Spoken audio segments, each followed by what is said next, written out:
করে মাথাটা ঢুকে গেছে মোবাইলে যেতে বইরা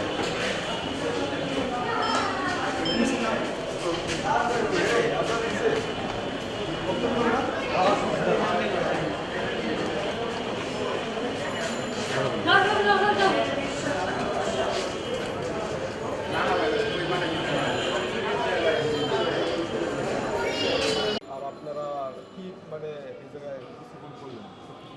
জি, এইচএম রাশেদ সরকার জুনিয়র ইন্সপেক্টর লাইসেন্স কর্মকর্তা ছিলেন বেবি চকের। তো এই আজকে যে অভিযোগটা এসেছে বেবি চকের থেকে। সে একটা পরীক্ষা রাকিব হাসান কর্তৃক, যিনি অভিযোগকারী, রাকিব হাসান অভিযোগ করেছে যে তাকে পরীক্ষা দিতে দেওয়া হয় নাই। এই জন্য এখানে একটা পরীক্ষা হয়, কম্পোজিট এয়ার ল, কম্পোজিট সিপিএল পরীক্ষা হয়। এর পরবর্তীতে উনি এটাতে উত্তীর্ণ হতে পারেন নাই। পরবর্তীতে আরেকটা পরীক্ষা হয়, কম্পোজিট নামে একটা সিপিএল, আরেকটা পরীক্ষা হয়, আইআর নামে একটা পরীক্ষা হয়। উনি সেটাতে উত্তীর্ণ হতে পারেন নাই। উনি ছিলেন আসামি রাশেদ সরকার ছিলেন অত্র জুনিয়র অফিসার। ওনার উপরে তো অনেক কর্মকর্তা ছিলেন। তো যেহেতু সে কৃতকার্য হতে পারে নাই, এই জন্যই তাকে পরীক্ষা অংশগ্রহণ করতে দেওয়া হয়নি।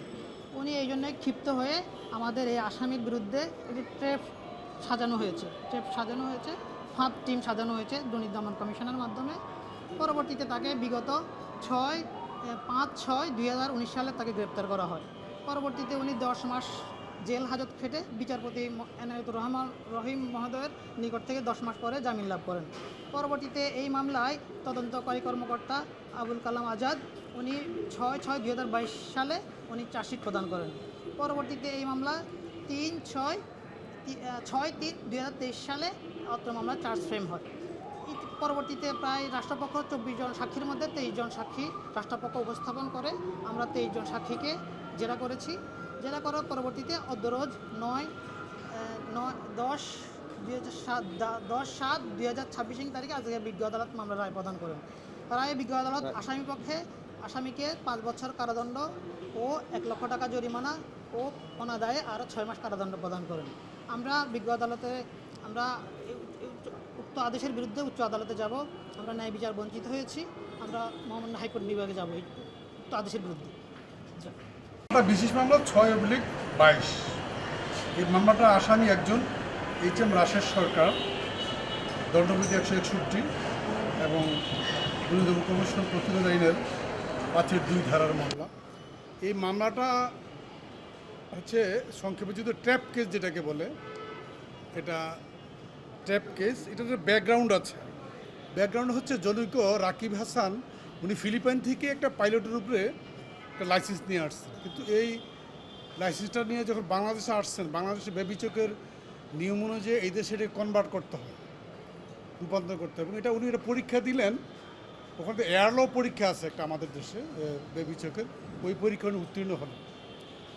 যখন উনি কম্পোজিট পরীক্ষা দিতে যাবেন, যেটা ফাইনাল পরীক্ষা দিলে উনি পাবেন, সনদ পাবেন, ওই পরীক্ষা দিতে গিয়ে জনৈক আজকের যে আসামি এইচ রাশেদ সরকার, উনি বেবি চকের জুনিয়র লাইসেন্স ইন্সপেক্টর। উনি ওনার কাছে 1 লক্ষ টাকা ঘুষ দাবি করেন, কিন্তু ভিকটিম ঘুষ দিতে অনিচ্ছুক। উনি এটাকে, যেহেতু এই বিষয়ের সাথে অভিজ্ঞতা নাই, ঘুষ দেওয়া নেওয়া ইচ্ছাও নাই, উনি এটাকে সরাসরি দুদকের কাছে কমপ্লেন দিলেন যে আমাদের কাছে যদিও ঘুষ চাচ্ছে। কিন্তু আমাদের দুদকের আইনে বিধিমালা 16তে একটা পাওয়ার দেওয়া আছে, যদি এই সমস্ত আসামিদেরকে হাতে নাতে ধৃতি করার জন্য এটা বিধান আছে। এটার জন্য এনফোর্সমেন্ট ইউনিট করলেন। উনি এটা অভিযোগ দেওয়ার পরে উনি এখানে, তারপরে ওনাকে যখন ফোনে টাকা চাইলেন, তখন উনি একটা জায়গা প্লেস বললেন। ওখানে এই ভিকটিম রাকিব হাসান ওই যে আপনার যে টাকাগুলো ইনভেন্টরি করে টাকাগুলো নিয়ে গেলেন।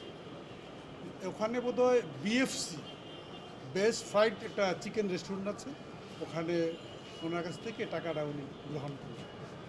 তখন আমাদের এই দুদকের যে ইনফ্লুয়েন্স ইউনিট, এই জিনিসটা ওনাকে হাতে নাতে ধৃত করলো।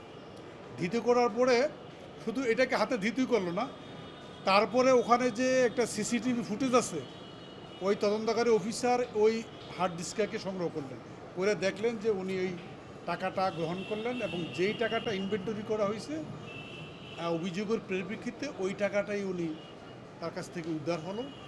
এই মামলাটা শেষ পর্যন্ত ইনভেস্টিগেশন হলো, হওয়ার পরে আমরা 23 জন সাক্ষী সাক্ষ্য প্রদান করেছি এবং 23 জন সাক্ষী সাক্ষ্য প্রদান করার পরে আমরা ক্রিস্টাল ক্লিয়ার এই মামলাটা আসামি যে অপরাধ করেছেন, অসদাচরণ করেছেন, তার বিশ্বাসভঙ্গ করে সরকারি কর্মচারী পদে থেকে প্রমাণ করতে সক্ষম হয়েছি, যার কারণে লার্নেড কোর্ট আজকে 5 বছরের কারাদণ্ড এবং 1 লক্ষ টাকা জরিমানা ওনাদের আরও 6 মাসের কারাদণ্ড প্রদান করেছেন। আমরা অত্যন্ত সন্তুষ্ট এই কারণে যে বাংলাদেশে আজকে যেভাবে ঘুষ গ্রহণের প্রবণতা বিভিন্ন অফিসে চালু হয়েছে, আজকে লার্নেড কোর্ট অত্যন্ত বিচক্ষণ এবং দক্ষ এবং অনেস্ট। আমি খুব প্লিজড যে এই রায়টা একটা সমাজের উপরে একটা প্রভাব ফেলবে, আমাদেরকে নৈতিক চরিত্র গঠনে এবং এই সমস্ত অসাধারণের থেকে আমাদের কিছুটা হলেও বিরত রাখবে। সেই জন্য আমি লার্নেড কোর্টকে অভিনন্দন জানাই এবং আপনারা সাংবাদিক আসছেন, আপনারা এটা ভালো করে ফলো করে প্রচার করবেন যাতে একটা